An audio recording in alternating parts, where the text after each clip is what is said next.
बिहारमधून हादरवून सोडणारं हत्याकांड समोर आलं आहे। सीतामढी जिल्ह्यातील डुमरा पोलीस स्टेशन हद्दीतील धर्मावना गावात एका खासगी शिक्षकाची निर्गुणपणे हत्या करण्यात आली आहे। ही घटना सोमवारी रात्री उशिरा घडली। प्रेम प्रकरणातून खासगी शिक्षकाची हत्या झाल्याची माहिती पोलिसांनी दिली आहे। घटनेनंतर मारेकरी घरातून पळून गेला आहे।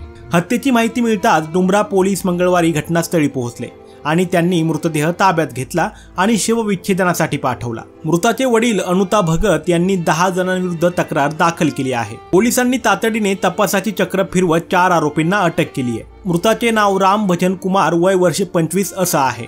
वृत्तानुसार राम भजन कुमार हा गावात एक कोचिंग सेंटर चालवत होता। गावातील एक मुलगीही त्याच कोचिंग सेंटरमध्ये शिकत होती। या काळात राम भजन आणि त्या मुलीचं प्रेम झालं। कोचिंग रूममध्ये सीसीटीव्ही कॅमेरे देखील बसवले आहेत। या कॅमेऱ्यात दोन्ही प्रेमींचे अश्लील फोटोही कैद झाल्याचं बोललं जात आहे। असं म्हटलं जात आहे की हा व्हिडिओ एका विद्यार्थ्याच्या हाती लागला आणि तो त्या मुलीच्या कुटुंबियांना दाखवला। या घटनेनंतर गावात तणाव निर्माण झाला।